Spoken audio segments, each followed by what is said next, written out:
What's up, guys? It's Cassie and Sara, and today we're talking about the Cecil Hotel and the strange disappearance of ELISA LAM. And if you like murder mysteries, make sure you hit that subscribe button and keep on watching. Built as a business hotel in the 1920s, the Cecil Hotel had significant financial difficulties during the Great Depression of the 1930s and never recaptured its original market as downtown decayed around it in the late 20th century. Several of Los Angeles' more notable murders have happened at or have connections to the hotel. In 1964, Goldie Osgood, the Pigeon Lady of Pershing Square, was raped and murdered in her room at the Cecil, a crime that has never been solved. Serial killers Jack Unterweger and Richard Ramirez both resided at the Cecil while active. There have also been suicides, one of which also killed a pedestrian outside the front entrance at the hotel. After recent renovations, it has tried to market itself as a boutique hotel, but the reputation lingers. The Cecil will reveal to you whatever it is you're a fugitive from, says Steve Erickson, a journalist who spent a night in the hotel after Lam's death. Basically, the Cecil Hotel is like this Hell on hotel. Basically, Hell on earth. It's like what I would imagine. Like, you know how they say the gates of hell are in like certain places at this hotel, because so much is it crazy. just makes me think like what the heck? What the heck is like attracts like serial killers, now they know rapists? Yeah, they know all the reputation of it, so they're like, might as well. But there was also like prostitutes and I think like drug deals and it's like everything bad you can think of happens. Did normal people stay there? I don't know. Or no? Okay. So that was just like a little background of the Cecil Hotel. So you guys know what we're getting into. On January 26th, ELISA LAM arrived in Los Angeles. After 2 days, she checked into the Cecil Hotel near downtown Skid Row. She was initially assigned a share room on the hotel's 5th floor. However, her roommates complained about what the hotel's lawyer would later describe as certain odd behavior, and Lam was moved to a room of her own after 2 days. Lam contacted her parents in British Columbia every day while traveling.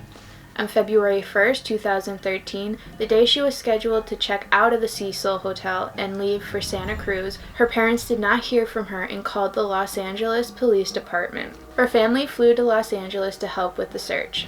Hotel staff who saw her that day said she was alone. Outside the hotel, Katie Orphan, manager of a nearby bookstore, was the only person who recalled seeing her that day. She was outgoing, very lively, very friendly, while getting gifts to take home to her family, Orphan told CNN. She was talking about what books she was getting and whether or not what she was getting would be too heavy for her to carry around as she traveled, Orphan added. Police searched the hotel to the extent that they legally could. They searched Lam's room and had dogs go through the building, including the rooftop, but the canines were unsuccessful in detecting her scent.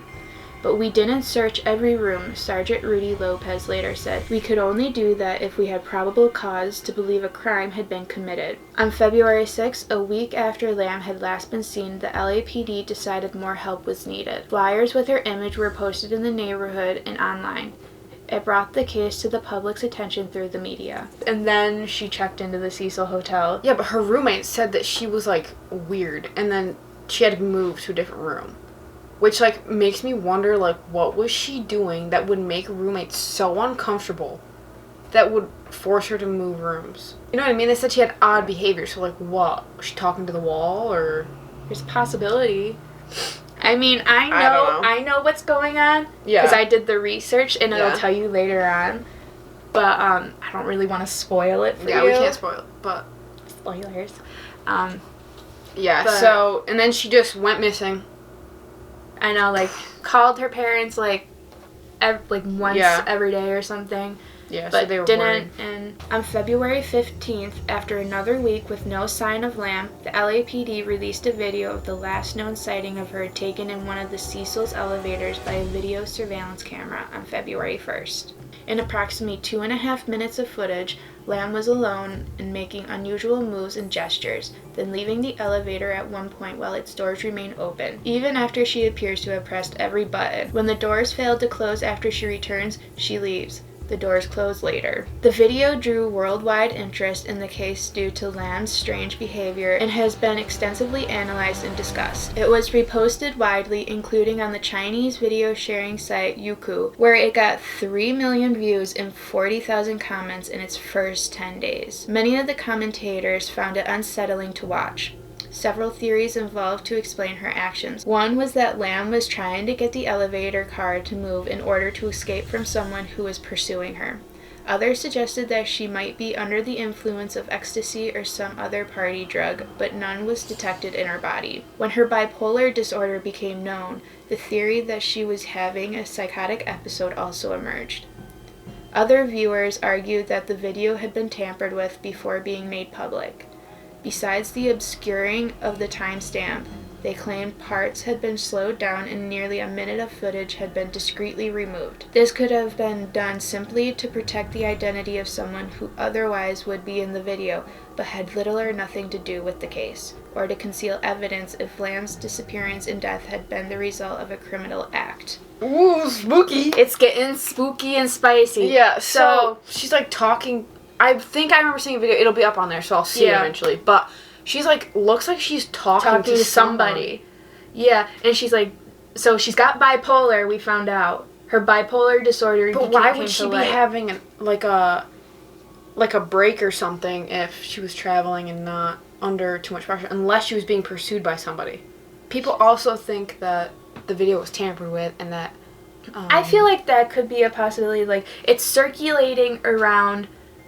like the world, so somebody like obviously will have a video and they'll probably like edit it or whatever and then put it out and that'll circulate. Could be, but wasn't the original because the original was put on there somehow, even like within the hotel, like someone who had the security footage could have cut out whoever the person was. It was like a staff member or something. like an undercover thing. During the search for Lam, guests at the hotel began complaining about low water pressure. Some later claimed their water was colored black and had an unusual taste. On the morning of February 19th, Santiago Lopez, a hotel maintenance worker, found Lam's body in one of the 4 1,000-gallon tanks located on the roof, providing water to guest rooms, a kitchen, and a coffee shop. Through the open hatch, he saw Lam lying face up in the water. The tank was drained and cut open since its maintenance hatch was too small to accommodate equipment needed to remove Lam's body. On February 21st, the Los Angeles Coroner's Office issued a finding of accidental drowning with bipolar disorder as a significant factor. The full coroner's report, released in June, stated that Lam's body had been found naked. Clothing similar to what she was wearing in the elevator video was floating in the water, coated with a sand-like particulate. Her watch and room key were also found with her. Her body was moderately decomposed and bloated. It was mostly greenish, with some marbling evident on the abdomen and skin separation evident. There was no evidence of physical trauma, sexual assault, or suicide. Toxicology tests showed traces consistent with prescription medication found among her belongings, plus non-prescription drugs such as Sinutab and ibuprofen. A very small quantity of alcohol was present, but no other recreational drugs. Investigators and experts have, however, noted that the concentration of prescription drugs in her system indicated that she was under-medicating or had stopped taking her medications recently. Okay, so gross, first of all. So they found her body. They found her body because guests were complaining that the water was black and tasted funny. I'd be heading to the doctor's. Dude, I would probably throw up. Like, I found out why it tasted weird and I had drank that, I'd be like, we're doing it. But also, why would her body being in there cause the water to be black? You know what I mean? Like, I know that her body's decomposing, but like... Maybe something was on her body or something. The sand-like particulate. But that wouldn't make the water black. Who knows what the color sand was? Skin separation. They said that it was accidental drowning in bipolar... Maybe. Something with bipolar. Maybe she was having one of her episodes and she was fighting with herself in the water. So she knew that... So she went all the way up to the roof, opened the top... But they needed to have a ladder or something to get up there, right? But I'm just saying. I know. Like, so for her to just be like, oh, let me get up there, open the top, jump in with everything, and then take my clothes off. Because that would be full. I know. It does not. It's a little, like, okay, I can understand. She's running from somebody. She's like, okay, let me open this up and climb in and they won't find me. But then how can you explain the clothes being off and her stuff thrown in next to her? Like, she was under medicating or recently stopped taking her medication. So that could explain her odd behavior. She's not taking her medication and she's acting up. The investigation had determined how Lam died, but did not initially offer an explanation as to how she got into the tank in the first place. Doors and stairs that access the hotel's roof are locked, with only staff having the passcodes and keys, and any attempt to force them would supposedly have triggered an alarm. The hotel's fire escape could have allowed her to bypass those security measures. Her scent trail was lost near a window that connected to it. A video posted to the internet by a Chinese user after Lam's death showed that the hotel's roof was easily accessible via the fire escape and that 2 of the lids of the water tanks were open. Apart from the question of how she got on the roof, others asked if she could have gotten into the tank by herself. All 4 tanks were 4x8 foot cylinders propped up on concrete blocks. There was no fixed access to them and hotel workers had to use a ladder to look at the water. They were protected by heavy lids that would be difficult to replace from within. The hotel employee who had found the body said that the lid was open at the time, removing the issue of how she could have closed the lid from inside. Police dogs that searched through the hotel for Lam did not find any trace of her. Theories arose pertaining to the elevator video.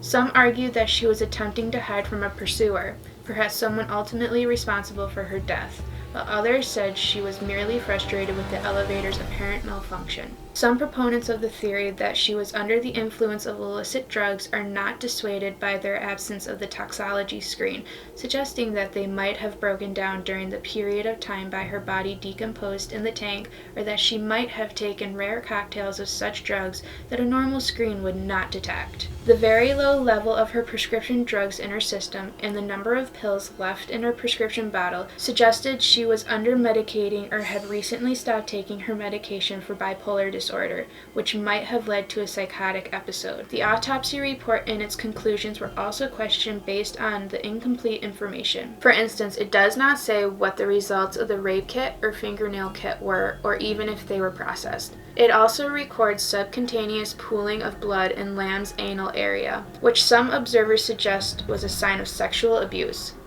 One pathologist noted it could have also resulted from bloating in the course of the body's decomposition, and her rectum was also prolapsed. Even the coroner's pathologists appeared to be ambivalent about their conclusion that Lam's death was accidental. Since her death, her Tumblr blog was updated, presumably through Tumblr's queue option that allows posts to automatically publish themselves when the user is away. Her phone was not found either with her body or in her hotel room. It has also been assumed to have been stolen at some time around her death. Whether the continued updates to her blog were facilitated by the theft of her phone, the work of a hacker, or through the queue, it is not known, nor is it known whether the updates are related to her death. They were saying that she could have gone through a fire escape that led up to the roof because all the doors on the roof were locked, so she wouldn't have access unless she had the key, or a staff member brought her up there. Like a passcode, yeah.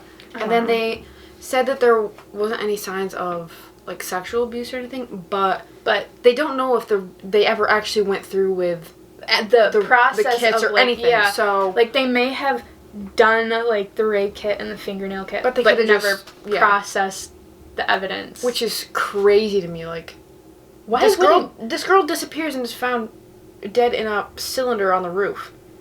You're just not gonna assume, but also they couldn't find her phone, and she was someone who used her phone every day to call her parents. So like, isn't that suspicious? She also had her Tumblr blog was like updated after fashion. Like she posted like a lot of photos and like fashion pics. It was just like I'm not sure so much of a traveling blog, but she posted on it. Yeah. So she had to have her phone with her. So I feel like somebody obviously had to take it. And since it's at the Cecil Hotel, who knows, like, if there's killers staying there all the time and crazy stuff is going down, who's to say that one of the killers didn't make her a victim? You know what I mean? And they're just saying, oh, it's just because she's crazy. So what do you think happened to her? I think somebody was pursuing her. Because Like, she could have, you know, been having some issues, like if she recently stopped taking her medication. But I feel like somebody was pursuing her. I feel like somebody put her in the tank, took off all her clothes, took her phone, and killed her. Yeah. Like, she was they probably did something to her before, and then, like, threw her in, and she kind of just couldn't really do anything, and just kind of, like, drowned. Yeah. But. Yeah, I agree with that. I think that if she had stopped taking her medicine, it probably would have made her more agitated and more, like, scared, probably, because your body's going... Yeah.